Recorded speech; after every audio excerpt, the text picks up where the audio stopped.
जय हिंद, वंदे मातरम। स्वागत है आप सभी का आपके अपने यूट्यूब चैनल जीके जीएस के भंडारा पर। प्यारे साथियों, आज के इस वीडियो में आप सभी लोगों के लिए रेलवे के भर्ती परीक्षाओं के लिए साइंस के अति महत्वपूर्ण प्रश्नों का प्रैक्टिस सेट लेकर के आया हूं, जो आपके एग्जाम के लिए सबसे ज्यादा महत्वपूर्ण। तो आज के इस प्रैक्टिस सेट को आप लोगों को पूरा करना है और प्रैक्टिस सेट को पूरा करने के बाद आपको अपना स्कोर है वो ईमानदारी के साथ है कमेंट बॉक्स में बताना है और ये भी बताना है कि आपको ये वीडियो कैसी लगी। वीडियो पसंद आए तो वीडियो को लाइक, कमेंट और चैनल को सब्सक्राइब करना ना भूलें। तो चलिए फिर शुरू करते हैं। तो पहला प्रश्न आ जाता है कि पानी का भारीपन किस विलेय के कारण होता है? तो बताओ किसके कारण होता है? तो पानी का जो भारीपन है वो कैल्शियम के कारण होता है। एक का बी ऑप्शन राइट आंसर हो जाएगा। दूसरा प्रश्न आ जाता है कि निम्न में किससे टेप रिकॉर्डर की टेप लेपित रहती है? बताओ किससे लेपित रहती है? तो का आंसर आपको बताना है। तो ये लेपित रहती है फेरोमैग्नेटिक चूर्ण से। दो का बी ऑप्शन राइट आंसर है हो जाएगा। तीसरा प्रश्न आ जाता है कि सोडियम धातु को डुबाकर रखा जाता है। तो किस में डुबो करके रखा जाता है सोडियम धातु को? तो इसे कोरोसोन में डुबा करके रखा जाता है। तीन का डी ऑप्शन करेक्ट आंसर है हो जाएगा। प्रश्न संख्या 4 है आपके सामने कि यूरिया का रासायनिक नाम है। बताओ क्या है? तो यूरिया का जो रासायनिक नाम है वो कार्बाइड है, यानी 4 का सी ऑप्शन है वो करेक्ट आंसर हो जाएगा। नेक्स्ट प्रश्न आ जाता है प्रश्न संख्या 5 है, वह तत्व जो ऑक्सीजन से प्रतिक्रिया नहीं करता है कहलाता है। तो बताओ कौन सा तत्व है?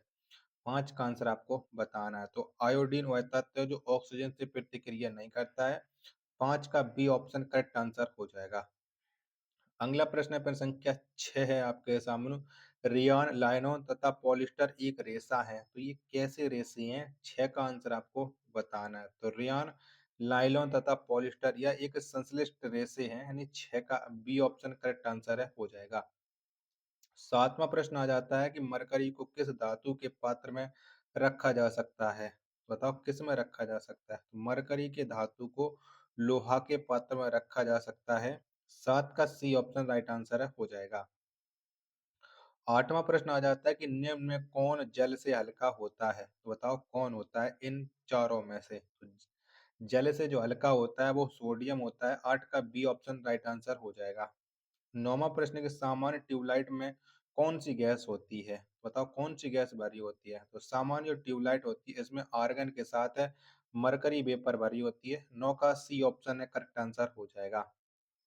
10वां प्रश्न है कि मिल्क ऑफ मैग्नीशिया क्या है? बताओ क्या है? तो मिल्क ऑफ मैग्नीशिया ये मैग्नीशियम हाइड्रोक्साइड है। 10 का डी ऑप्शन है वो करेक्ट आंसर है हो जाएगा। 11वां प्रश्न है आपके सामने, कॉटाज किससे बनता है? तो बताओ किससे बनता है? तो कॉटाज ये कैल्शियम सिलिकेट से बनता है। 11 का बी ऑप्शन करेक्ट आंसर हो जाएगा। 12वां प्रश्न है आपके सामने कि सोने के आभूषण बनाने में किस धातु को मिश्रित किया जाता है? बताओ कौन से धातु का मिश्रण है किया जाता है? तो सोने के आभूषण बनाने के लिए कॉपर का मिश्रण किया जाता है। 12 का डी ऑप्शन राइट आंसर हो जाएगा। 13वां प्रश्न है आपके सामने कि पोर्टलैंड सीमेंट का आविष्कार किसने किया था? तो किसके द्वारा ये पोर्टलैंड सीमेंट का आविष्कार हुआ था? 13 का आंसर आपको बताना है। जब तक आप लोग वीडियो को लाइक कर दीजिएगा और 13 के मैं आपको बाकी के 3 ऑप्शन दिखा देता हूँ, जिससे आप लोग इसका पता लगा सकते हो। तो इसका जो आविष्कार किया था वो आविष्कार किया था जोसेफ स्पेडिन ने। 13 का सी ऑप्शन राइट आंसर है हो जाएगा। 17वां प्रश्न आ जाता है कि सबसे भारी धातु है। तो बताओ कौन सी है? 14 का आंसर क्या हो जाएगा? तो सबसे भारी जो धातु है वो ओस्मियम है। कौन सी है? ओस्मियम है। 14 का बी ऑप्शन राइट आंसर हो जाएगा। 15 प्रश्न आ जाता है आपके सामने कि प्याज एवं लहसुन में गंध किसके कारण होती है? तो बताओ ये किसकी वजह से होती है प्याज एवं लहसुन में? तो ये जो गंध है वो पोटेशियम के वजह से होती है। 15 का बी ऑप्शन करेक्ट आंसर है हो जाएगा। अगला प्रश्न है प्रश्न संख्या 16 है आपके सामने कि हाइड्रोकार्बन का प्राकृतिक स्रोत क्या है? बताओ कौन सा है? तो हाइड्रोकार्बन का जो प्राकृतिक स्रोत है वो है आपका क्या है? तो वो है कच्चा तेल। 16 का ए ऑप्शन राइट आंसर है हो जाएगा। 17वां प्रश्न आ जाता है कि किस गैस का प्रयोग सिगरेट लाइटर में होता है? तो कौन सी गैस है वो सिगरेट लाइटर में भरी होती है? तो ये ब्यूटेन भरी होती है। 17 का ए ऑप्शन राइट आंसर हो जाएगा। 18वां प्रश्न है आपके सामने कि सिरका किसका जलीय विलयन है? तो ये किसका जलीय विलयन है? तो सिरका ये जो जलीय विलयन है वो एसिटिक अम्ल का है। 8 का डी ऑप्शन राइट आंसर हो जाएगा। 19वां प्रश्न है कि पनीर निम्न में से किसका उदाहरण है? तो बताओ किसका उदाहरण है पनीर? तो पनीर या एक जेल का उदाहरण है। 19 का ए ऑप्शन राइट आंसर हो जाएगा। 20वां प्रश्न आ जाता है आपके सामने कि सिरका का रासायनिक नाम है। तो बताओ क्या है सिरका का रासायनिक नाम? 20 का आंसर आपको बताना है कि 20 का राइट आंसर है क्या हो जाएगा? तो ये है एथिनोइक एसिड है। 20 का बी ऑप्शन करेक्ट आंसर है हो जाएगा। 21वां प्रश्न है आपके सामने कि पेट्रोल एक मिश्रण है। बताओ किसका मिश्रण है पेट्रोल? तो पेट्रोल या एल्कीन का मिश्रण है। 21 का ई ऑप्शन करेक्ट आंसर है हो जाएगा। 22वां प्रश्न आ जाता है आपके सामने कि पॉलीथीन प्राप्त होता है। तो किससे प्राप्त होता है पॉलीथीन? 22 का आंसर आपको देना है। तो ये एथिलीन के बहुलीकरण से पॉलीथीन प्राप्त होता है। 22 का सी ऑप्शन राइट आंसर है हो जाएगा। अगला प्रश्न प्रश्न संख्या 23 है किस संश्लेषित रेशा को कृत्रिम सिल्क के नाम से जाना जाता है? तो किसे जाना जाता है? 23 का आंसर आपको देना है। तो रियान को जाना जाता है। 23 का बी ऑप्शन करेक्ट आंसर है हो जाएगा।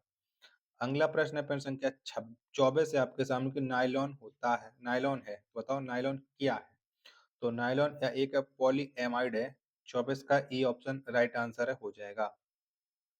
25वां प्रश्न कार्बन का क्रिस्टलीय रूप है। तो बताओ कौन सा है कार्बन का क्रिस्टलीय रूप? तो ये है हीरा। 25 का डी ऑप्शन करेक्ट आंसर है हो जाएगा। जब 26वां प्रश्न आ जाते हैं कांच किसका मिश्रण होता है?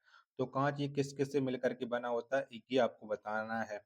चलिएगा तो इसके मैं आपको ऑप्शन दिखा देता हूँ जिससे आप लोग ये डिसाइड कर पाओ। तो चलिएगा देख लीजिएगा ऑप्शन। आप बताओ कांच किसका मिश्रण होता है? 26 का राइट आंसर।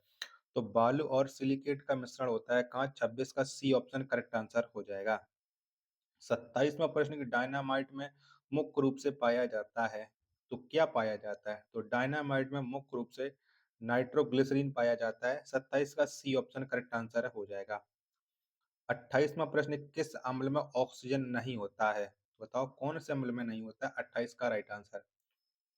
तो हाइड्रोक्लोरिक अम्ल में ऑक्सीजन नहीं होता है। 28 का सी ऑप्शन राइट आंसर है हो जाएगा। 29वां प्रश्न के शौचालयों में उपयोग किए जाने वाले दुर्गंधनाशकों में होता है। तो बताओ क्या होता है? 29 का राइट आंसर। तो शौचालय में उपयोग किए जाने वाले दुर्गंधनाशों में बेंजीन होता है। 29 का बी ऑप्शन करेक्ट आंसर हो जाएगा। प्रश्न संख्या 30 है आपके सामने कि वेल्डिंग में इस्तेमाल की जाने वाली गैसों में क्या होता है? तो बताओ क्या होता है? तो इनमें होता है ऑक्सीजन एवं एसिटिलीन होता है। 30 का बी ऑप्शन राइट आंसर हो जाएगा। अगला प्रश्न है प्रश्न संख्या 31 है कि पृथ्वी के भूपटल में निम्न में से कौन सा तत्व सबसे अधिक पाया जाता है? तो बताओ कौन सा तत्व पाया जाता है? तो पृथ्वी के भूपटल में सबसे अधिक पाया जाने वाला जो तत्व है वो ऑक्सीजन है।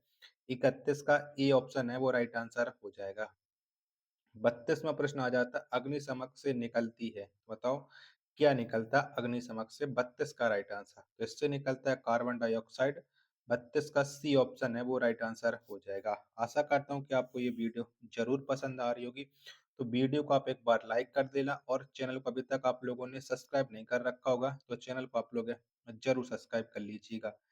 33वां प्रश्न है कि रबर को मजबूत और उछाल लायक बनाने के लिए इसमें क्या मिलाया जाता है? तो बताओ क्या मिलाते हैं? तो इसमें सल्फर मिलाया जाता है। 33 का सी ऑप्शन राइट आंसर है हो जाएगा। अगला प्रश्न है प्रश्न संख्या 34 है आपके सामने कच्चा एल्यूमिनियम किस नाम से जाना जाता है? बताओ किस नाम से जानते हैं? तो कच्चे एल्यूमिनियम को पाइराइट के नाम से जाना जाता है। 34 का सी ऑप्शन एकदम इसका राइट आंसर हो जाएगा। 35वां प्रश्न आ जाता है कि आवर्त सारणी में डब्ल्यू अक्षर किस तत्व को दर्शाता है? बताओ कौन को दर्शाता है? तो आवर्त सारणी में जो डब्ल्यू अक्षर है ये टंगस्टन को दर्शाता है। 35 का ए ऑप्शन करेक्ट आंसर हो जाएगा। 36वां प्रश्न आ जाता है कार्बन डाइऑक्साइड की कितनी मात्रा वायुमंडल में रहती है? तो कितनी मात्रा रहती है? तो कार्बन डाइऑक्साइड की जो मात्रा है वायुमंडल में 0.03% रहती है। 36 का बी ऑप्शन राइट आंसर हो जाएगा। 37वां प्रश्न परमाणु का द्रव्यमान व्यक्त किया जाता है। तो किसमें व्यक्त किया जाता है परमाणु का द्रव्यमान? तो ये एएमयू में व्यक्त किया जाता है परमाणु का द्रव्यमान।